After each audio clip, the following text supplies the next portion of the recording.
Hayashi thought he was negotiating for a poor district, but the second he touched the one person who keeps Katsuki and Ijiro tethered to their humanity, he turned a simple business transaction into an extension event.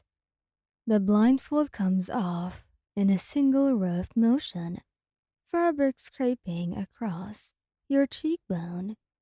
You blink hard against the harsh fluorescent light overhead, taking in the room. A warehouse, concrete floor, rusted support beams, the smell of machine oil, and something older underneath it. Your wrists are zip-tied to a metal chair. Solid, expensive. Someone put thought into this. She's awake. The man who said this is standing near the door, thick-armed, a tablet in his hand. He doesn't look at you when he speaks. He's talking to whoever is on the other side of that tablet screen. Your throat is dry. You run through what you remember.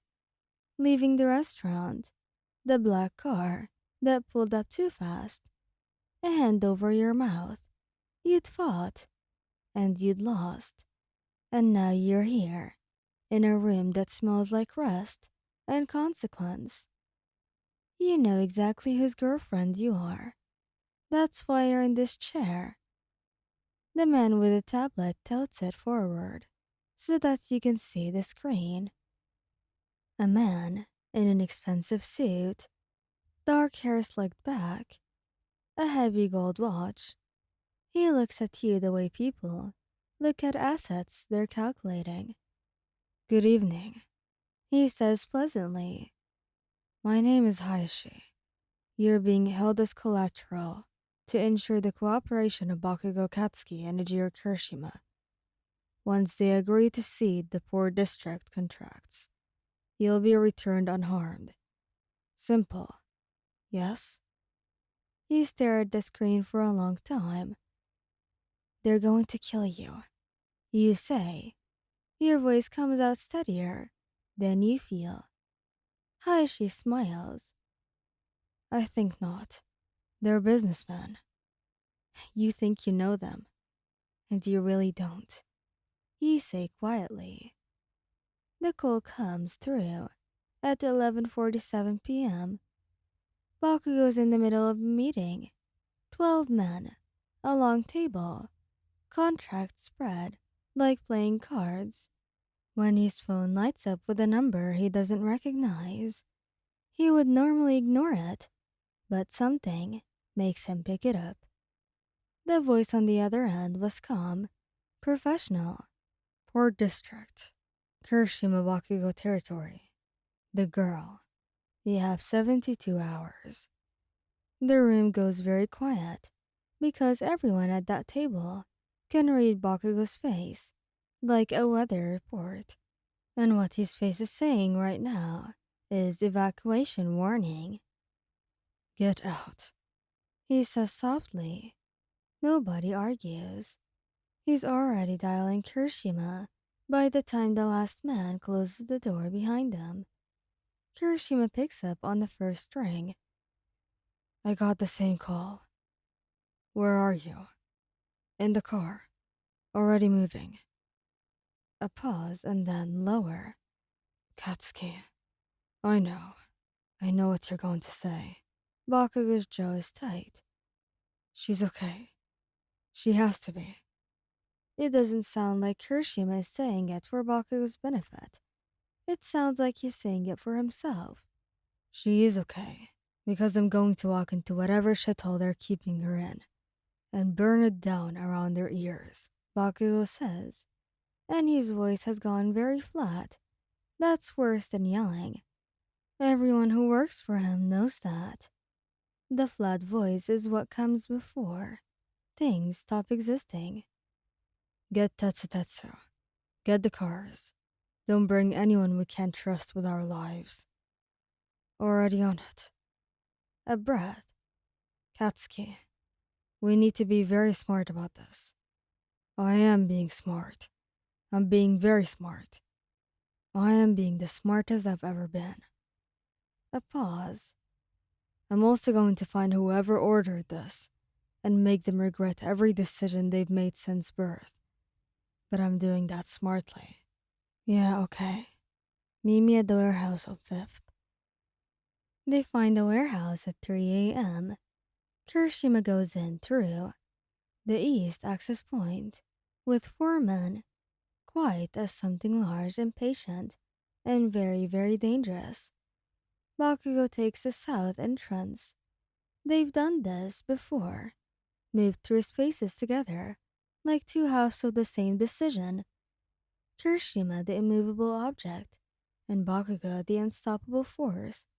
And between them, nothing that needed protecting ever stayed in danger long. The interior of the warehouse resolves into concrete corridors and stacked crates. Bakugo clocks a man stepping out from behind a column, moves fast and clean, no guns if they can avoid it, too loud, and they don't know exactly where you are yet. His earpiece crackles. Kirishima's voice. East wing's clear. 2 down. I'm seeing a room with lights under the door. Southeast corner. I'm 30 seconds out. Katsuki, I heard you. I am 30 seconds out, Ijiro. They reach the door at the same time. Kirishima glances at him.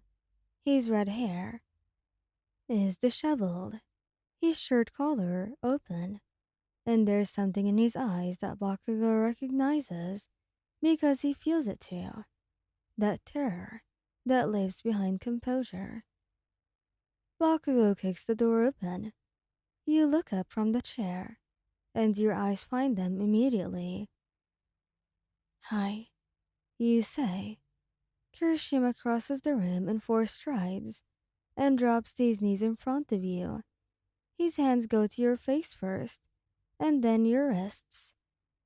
Checking the zip ties, checking for injuries. His jaw is working like he's trying to figure out what to say, and none of the words are coming out right. Hi. He finally managed, and it comes out wrecked. Bakugo is behind them, scanning the room, but his eyes keep coming back to you. He pulls a knife and kneels past Kirishima to cut the zip ties, and when your hands come free, he doesn't move away. He stands there, close, one hand resting briefly on the back of your neck, just for a moment, just long enough to be a question. It was basically an "Are you okay?" I'm fine, you tell him. Kirishima's hands are around yours immediately, warming them. They hurt you. No, I was bait, not a message. You look between them. Hayashi. He wanted the port contracts. Baku's expression doesn't change. That means it's already been decided. Hayashi. Kirishima repeats quietly. There was a man, young. He brought me water. He seemed scared. I don't think he knew what he was getting into. We'll sort that out. Can you walk? Well, I've been sitting in a chair for 4 hours, not running a marathon. I'm fine. I told Hayashi you were going to kill him, by the way. And what did he say? That you are a businessman. Bakugo makes a sound that is technically a laugh, but contains no humor inside. We've got you, Kirishima says into your hair, simple and certain. You straighten yourself up. Okay, let's go. In the car, he said between them, next time I go somewhere, I'm taking one of the drivers. Next time you go somewhere, you're taking 6 of them. 4, Kirishima says. Fine. 4 drivers. And maybe Tetsu. The car moves through the dark city, and neither of them let go. Thank you guys for listening. If you like this video, please don't forget to subscribe, like, and share, and goodbye.